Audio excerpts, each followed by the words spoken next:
Man, so much, so much. A lot going on in the world that we're trying to address with this film. So, um, it's anyone who's dealing with, who's consciously making an effort to be in tune um, with solving problems has to bear the weight of those problems, because ignorance is bliss. So if you decide not to think about it or just tune it out, there's a whole liberty and freedom in that itself. But yeah, I'm good. I'm excited about putting this project together and hoping to help a lot of people.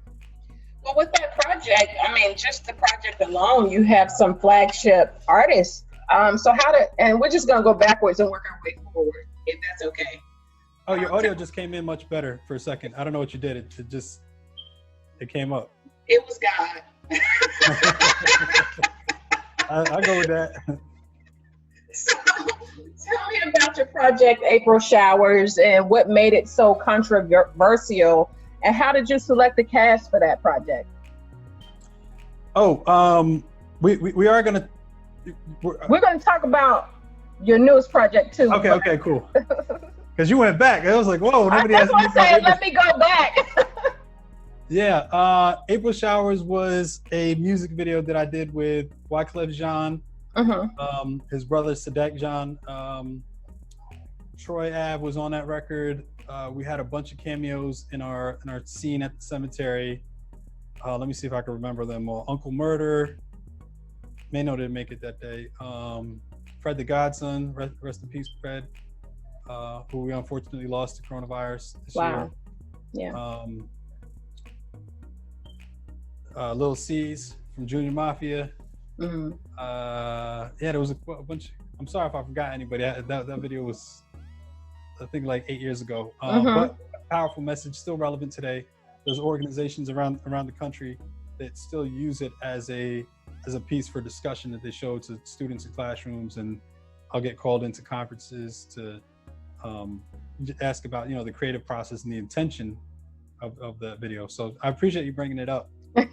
Shout out to all the guys that were in it, lending their voice to such an important issue.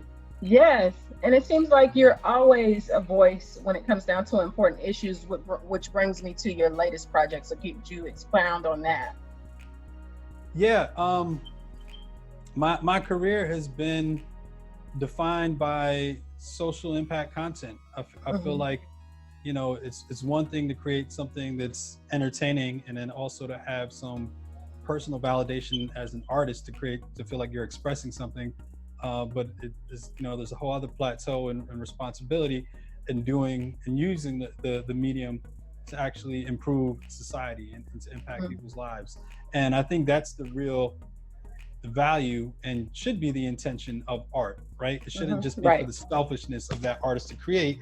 If they're given this talent, which I believe is divine, because some of the brilliance and genius level that people are able to access is amazing, and I think that gratitude and humility for being granted that gift is to do something that's going to help others, right? Do something with it that's going to be a significant impact on others, and not just for personal financial gain or profit or fame or whatever other comforts and luxuries that people are extracting from art today, which goes to my greater argument about this idea that we should, in film at least, we should be considering art over algorithms. Algorithms, right. Because sorry if my placement isn't good here. Yeah, because in Hollywood, everything is about who's the actor, the A-lister, how are they going to mitigate their risk or their profit and their box office. That's what all these factors, all the algorithms that they have that they based on greenlighting projects, and it's far less about the actual art and the artistic merit and the message. So my newest film, Suicide Saint, is not only a continuation of the legacy that I have in empowering communities and people and individuals, but also to challenge the system and the protocols and processes of how films are even being made, and just changing those standards. Okay, so then with that project, because you're working on multi projects, you're not just working on one, right? I am working on one. One. Oh, okay. Yeah, just Suicide Saint. I do Okay. have stuff slated for next year. We're doing a film on Hector Camacho, and there's projects after that. But This is the one. this is it. This is the one and only thing that I am devoting all of my time to now. Most of my career I've been a multitasker. I think I'm at an age and a maturity and in a space where I'm good with just one thing at a time, and using all of my sensibilities and experience to pour into that. Right. You be a lamp or a laser beam. So I'm very, there's a lot of urgency for this message as well with everything that's going on in the world. Right. And with mental health awareness, is it personal to you? Oh, absolutely. And I've lost cousins and uncles and friends and family members, other just so many people to suicide, drug addiction, the various things that are derived from poor mental health or mental illness. And I didn't realize how prevalent it was in society until I started doing the research. Half of adults in the U.S., 46% of Americans deal with mental illness at some point in their life. For suicide alone, the rates have increased 30% in the last 2 decades. So it's just, it impacts any and everyone. There's no barriers in terms of social class, ethnicity, culture. Like suicide itself, and then mental health and illness, with all the other issues, impacts people from every walk of life, whether you come from adversity or privilege. Right.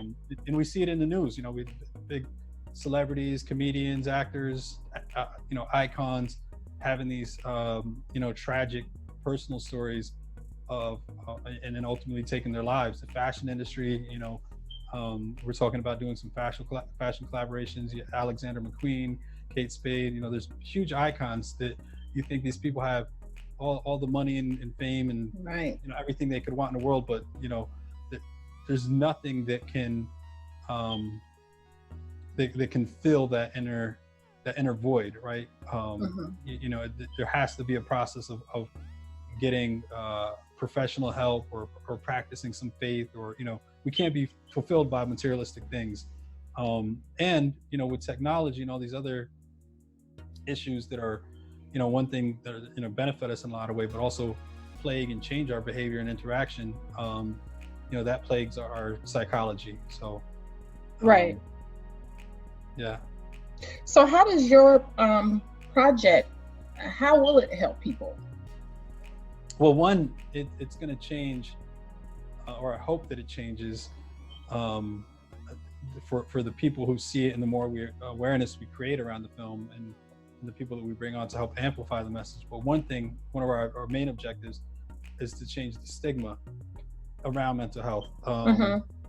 Hollywood is very, I hate to just, make a blanket statement and put it all on them, but they're very irresponsible in how they handle mental health historically, right? Right. Because they always demonize and criminalize and make the person with a mental illness the villain, and make them more psychotic. But the reality is people with severe mental illness are 10 times more likely to be the victims, and they account for 3% of violent crimes. So in terms of severe mental health, right? I feel like everybody deals with mental health, or the complexities of it, whether to what degree it happens.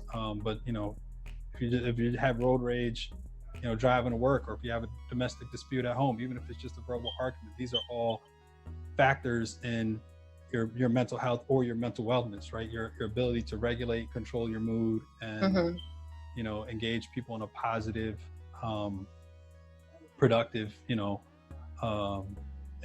interaction and exchange of value. Right. And I guess my next question is, when you think about Black people, Hispanic people, why do you think mental health is downplayed in those communities? Well, I think for both of those communities, there's a lot of pride. In the Latin community, there's this idea of machismo. In the Black community, there's definitely a lot of pride. I mean, anybody who has to overcome, oppression and adversity. I know for me, I have pride in being self-made and overcoming certain obstacles, right? So when you're battling certain things, and you have so many external challenges, their idea of there being some type of weakness or vulnerability isn't favored, right? Like even in the environment that I grew up with, you can never show any sign of weakness. I think that's even more indicative for New Yorkers, right? Particularly, like New Yorker has, even if you come from, middle class or privileged, if you're riding the subway, there's a little bit more of a cold tone to people in New York, not being very friendly towards each other or smiling as much. If you go down south, it's like complete stranger. Hey, how you doing, right? So these are so much. I'm making so many generalizations. I hope nobody in New York is mad at me, but it is what it is. I grew up in New York, but for our communities, my perception of that, because I haven't studied that something specifically, and I always like to speak from a perspective of being informed, but I feel like we have these stigmas around mental health because of it being us personally being vulnerable, having some type of vulnerability that we'd have to express through that. People look at it as a weakness. There's embarrassment if somebody has somebody in their family that they feel like they might be embarrassed. There's a little bit of ignorance. In the film, I question this idea of faith and religion, but not so much, a versus, but a collaboration of both. Because when people are entirely devoted to a faith and they just ignore science and medicine, in some communities, we're taught to just pray our problems away, and that's not very responsible. A lot of times, things just go undiagnosed.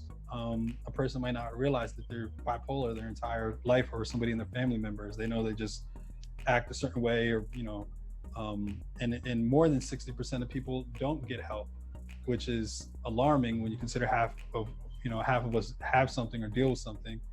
And it's even more disheartening when you find out that 80% of people who do go and get help, it's successful, whether they get therapy or prescription drugs or whatever form of treatment or access that they get. So with your project, does it cover what part of the mental health aspect does it cover? I'm sorry, I lost you on the audio. Can you hear me? Very, very faintly. There you go. It just came in. Okay. Yeah. I think I need what you have over there. So, what part of the mental health aspect are you tackling with your project? The characters in the film, Vincent Cross deals with schizophrenia and hypervigilance. The other two main characters, Thomas Meadow deals with PTSD and a self-identity crisis. And actually, I don't know if I should be giving this all the way, right? Because I don't we're still gonna watch it. They already know what all the problems are. I can't even, reveal it in a certain way. But okay, they're dealing with these challenges respectively. But the way that we're gonna film and capture it, it's this kind of the genre is like this sci-fi, super spiritual, psychological drama. So the genre of it is very unique, and the visual aesthetics are going to be something entirely original, something you've never seen before, that just really immerses you into the emotional experience of these characters. Okay. With that's another question I have with PTSD, because some people don't consider that a mental illness. Why would that be considered a mental illness? Well, I think for me, we're addressing mental health, right? Right. So some things, if you're like, if this is the baseline, this is our mental health that we all have to acknowledge and work on, right? If you have your physical health or your financial health or all these different things, So if your mental health gets into a weakened state, right? Like if you don't build up your physical immunity and then you become susceptible to certain illnesses, then your mental health suffers, and then now you are plagued or dealing with, if some trauma happens to you and you have some kind of psychotic break, or you have a childhood trauma. So for schizophrenia specifically, it's actually 70% genetic and 30% environmental. Wow. So even if somebody doesn't have, extenuating circumstances in their environment, they could just inherit it from, a family member that had the illness.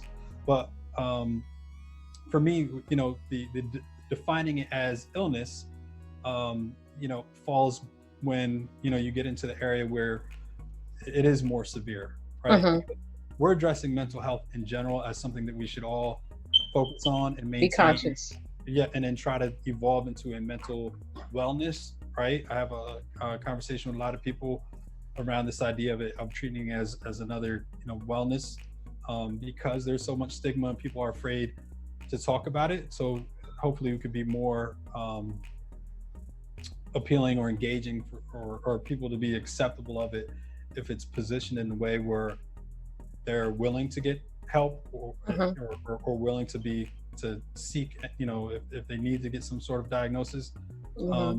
But the question of PTSD being an illness, I think becomes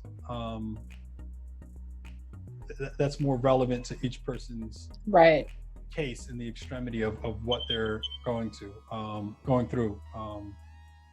have friends who are in the military who's dealing with PTSD, and a lot of people in the military that we've interviewed and researched. I did a lot of research for this film, and then I have people who just grew up in the hood and were shot in the hood and are dealing with PTSD. Who weren't even shot; they're just dealing with PTSD from environmental factors that are giving them a high level of stress. So there's a lot of, we all have a different bandwidth, and if your bandwidth is less than mine, it doesn't make you a weaker person, because we all have different paths and different purposes and different strengths and weaknesses, and not weakness inside the thing of mental health, but just like things we're good at and not good at. And some people just have higher bandwidth for pain, but it doesn't mean that someone from more privilege or respectively is dealing with something that might be less extreme. It doesn't mean that they don't feel the same amount of pain.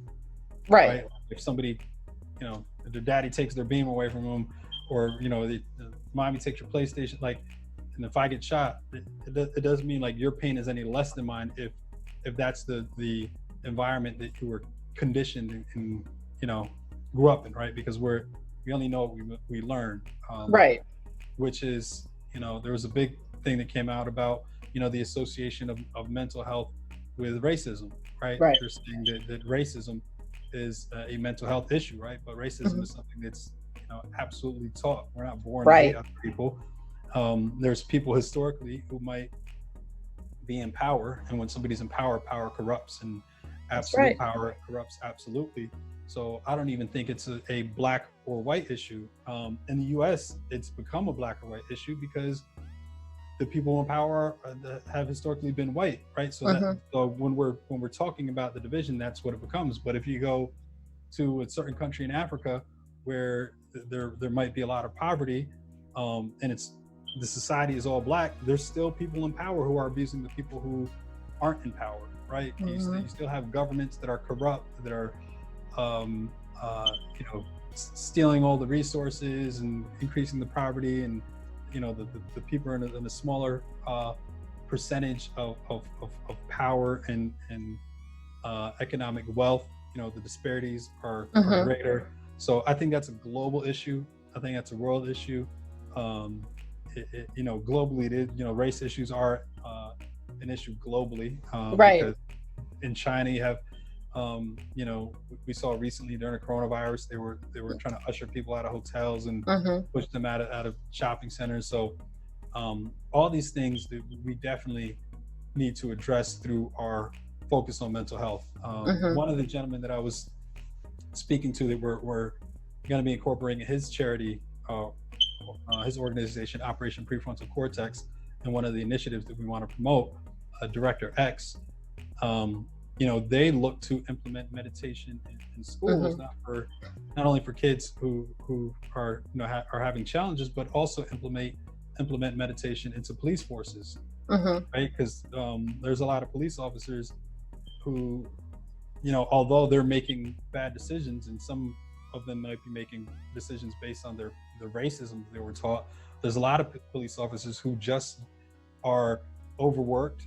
They're working a lot of hours. They're in high stress environments, so they might be around other situations throughout the day where they are dealing with actual criminals or shootouts or whatever, and they have very poor training for de-escalation, right? So in a lot of situations, I don't know if it's going to benefit us more to throw the baby out with the bathwater, or are we going to have to find a way to really disrupt and change and fix things, right? We've gotten so obsessed with this idea of cancel culture, which I don't think helps heal humanity or addresses our problems as a society. If a person makes one mistake, oh, they're canceled. They're on social media, they'll be I love the idea that we're holding people accountable, but I don't think we should throw more gas on a fire, because then we all burn down. I feel like there needs to be an understanding of where people's ignorance is coming, where that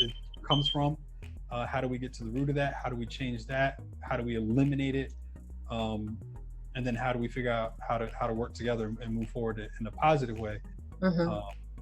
Yeah. Sorry if I just went past your question. No, that's okay. You answered it. I'm just really passionate about this, so you gotta just cut me off and guide me to your. No, that's cool. That's cool. Because people want to believe in you if you're impassioned. That's the one thing about your project, and that brings me to my next question. That you are 100% hands-on with writing and just doing all of these things. So, how long did it take you to pull this together? Oh, I lost you for a second. I'm sorry. How long did it take me to? Create the project, like writing, just being in the director's chair, like being all involved. Yeah, sure. I haven't got to the director's chair yet, unfortunately, because we've been in, development for the last year and a half. Wow. Most of that has just been me doing research. When I did my last film, it was a short film called Asian Mob. I wrote the script in 3 days, and we shot 32 actors in 20 locations in 5 days. Wow. It was a 40-minute featurette, and we had a huge premiere at the HBO Open World Film Festival, right up in Variety, a lot of buzz, and it was a great little entry point, because before that, I've been involved more so with advertising and haven't been exercising my creative brilliance as a director. I've always been serving other people and other brands to help elevate their causes or whatever it is that they were doing. And sometimes, those causes weren't, or initiatives weren't focused on a cause, they were just focused on profit, right? Right. Me doing Ciroc commercials for Puff, that doesn't really help society or move the needle in terms of social impact. So, I didn't stay there for too long. I had a great experience in elevating my career and being more successful, because you have to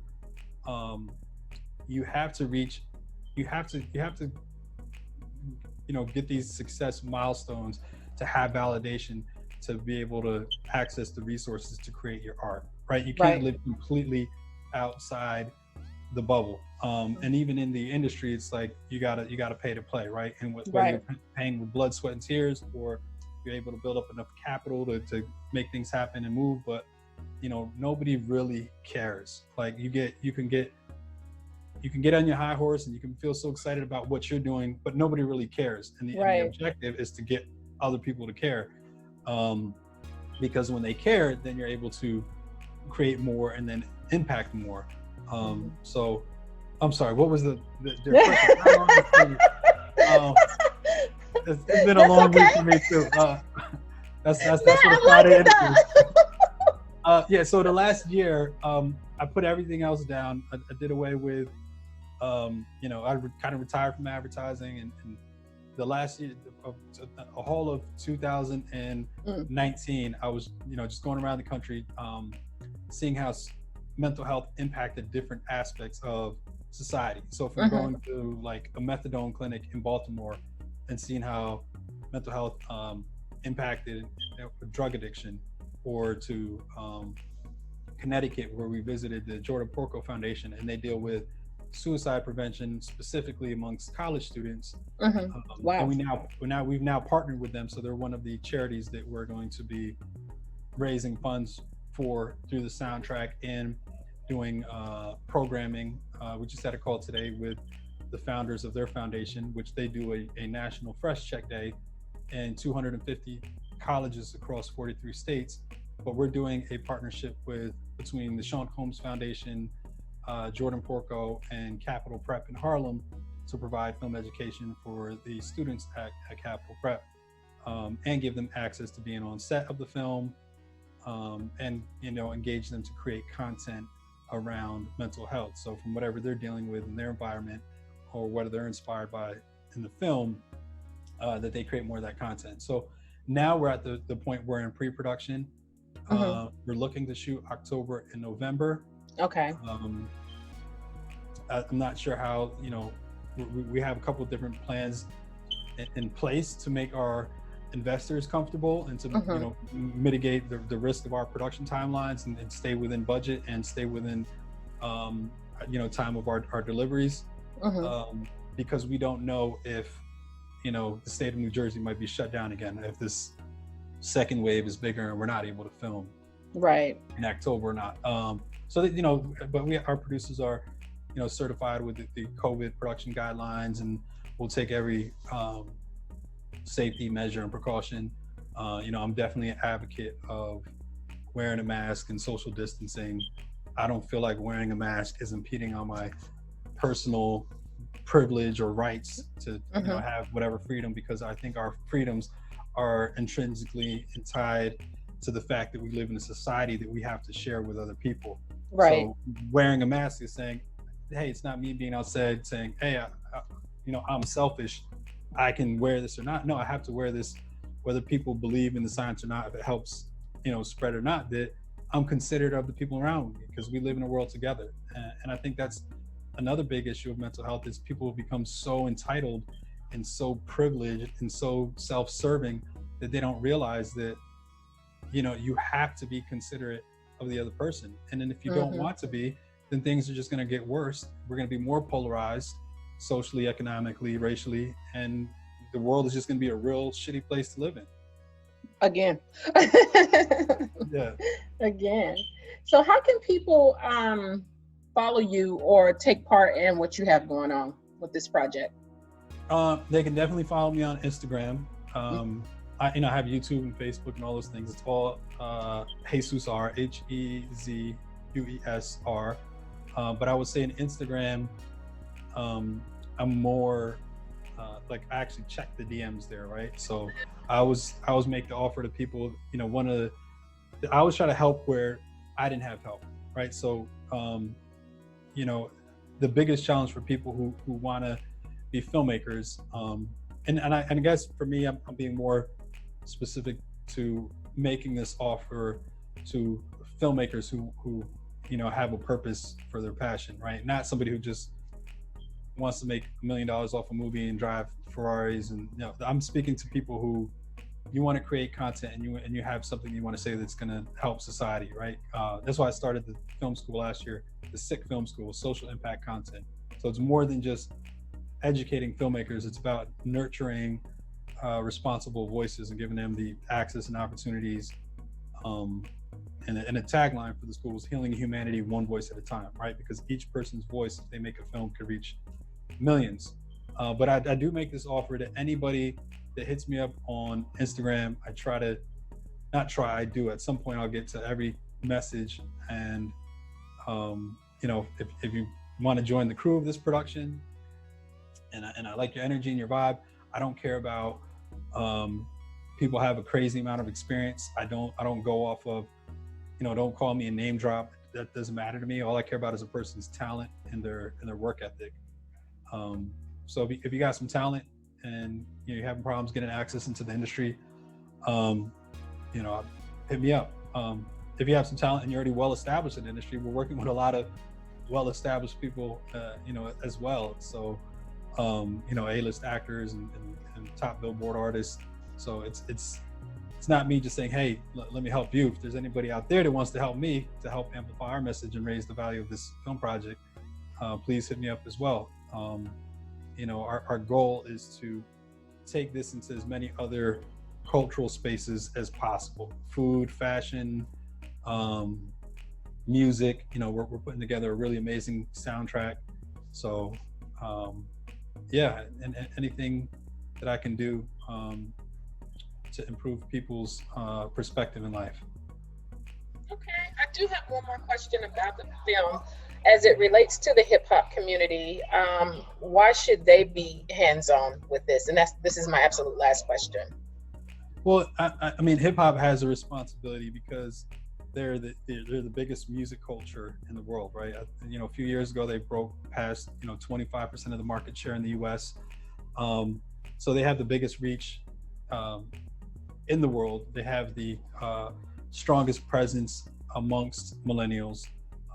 They impact every industry, every culture, every form of entertainment. When you see the difference between the numbers at baseball stadiums and the attendance at NBA or NFL, part of it is to do with the sport. A lot of it is to do with the culture, right? Like Allen Iverson changed the culture of the NBA with cornrows and tattoos, and because there's such a there's a handshake between these NBA stars, between the LeBrons and the Jay-Z's.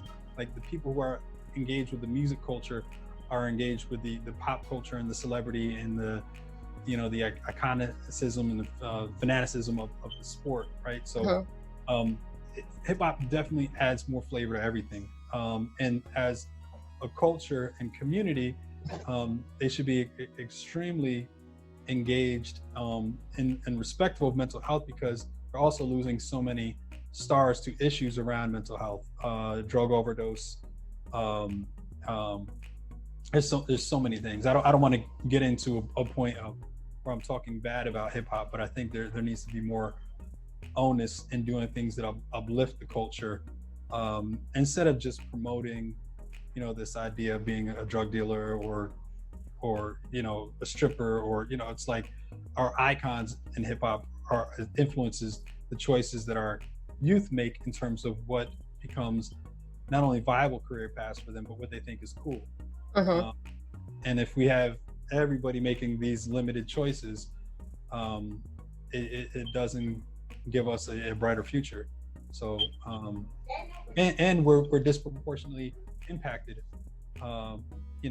by these things, by a lot of things, right? Are having less access to medicine, to proper healthcare, having poor access to good food sources. There's a lot of food deserts in urban environments. People don't have as much access to organic foods. The lifestyle of artists. There's so many things that promotes unhealthy eating, traveling, drinking, partying. But you do have a lot of artists who don't engage in any of that. Shout out to Gucci Mane, right? He changed his whole diet. Right. He became vegan. He lost a lot of weight, got in shape. But you can definitively see the impact that all those changes has on his mental wellness, because it's all tied together. But yeah, I think and if we just threw out all those reasons, forget about that, the intersection and the responsibility and the idea of pushing something positive or negative. I think more importantly, the reach of music becomes the soundtrack to our lives. And a lot of people who are going through something, whether they're depressed or they're they break up in a relationship and they're dealing with heartbreak, a lot of people will say such and such song saved my life, or such and such artist. So it's like there's a very intimate connection for music and the public. So I think that's why for me it's important, even as a filmmaker, when you're making a film, the image gives you the context, the information of who you're looking at, what's the story of the character, and then the music, the score gives you the emotion of what that character's feeling, how we're supposed to feel about that character. So, you know, directly we're gonna have some songs from the soundtrack in the score, and then we'll just have some songs in the soundtrack that just serve a purpose of creating another vehicle to promote and put out music videos and drive more conversation around mental health in general. So, and we have a bunch of great artists that we're already talking to, major artists that are really excited about the project. So yeah, we're trying to put some cool collaborations together, even outside of hip hop. Last week I was speaking with, blues legend, 3-time Grammy winning Taj Mahal. He's going to do something for the soundtrack and the film. So I'm not just, you know, inside of the space of hip hop, but trying to do these, you know, collaborations cross genre. Okay, all right, I love it. So I love what you're doing. That you're taking your time with it, so it translates well. That's most important. So just by even your video now, and it's a bomb color, by the way. So I can only imagine how the actual film is going to be, like just bold coloring, and then the story, you know, because anything can take away from the story. And I think the message will come across the way it's supposed to be. Thank you. I really appreciate your time today. And you know, shout out to Angelo and Double Exposure. Hit up Angelo, because I told him anybody that brings us on that's helping us spread the message for film, I'd love to send you a shirt. I'm not selling these. I'm not promoting these. We're not selling this, you know, on any website. This is just like a you know, a personal gift that I give to friends in the industry, and I would love to give you one. Just, you know, send the size and the address, and we'll get it out to you, because we want everyone to promote this idea of art over algorithms. Let's be more invested in the actual art, right? Like back in the day when you had, you know, the Renaissance period, you know, art wasn't about profit, right? It was about creating something that was just beautiful, that you could just look at and be inspired, right? Just art for the sake of it being beautiful, or for the sake of social good. Now we've kind of fallen into this void where people who explore art, they can't just be, you know, commissioned by all these philanthropists. It's actually like a career that they have to make money off of to survive, to sustain themselves. And we're just kind of like in this void with these studios and systems and record labels are all set up to just be a profit machine. So they only fund artists that are going to make them the biggest profit. And then it's sad, because then everything just becomes about the money, and then we don't have as many beautiful things to see or listen to.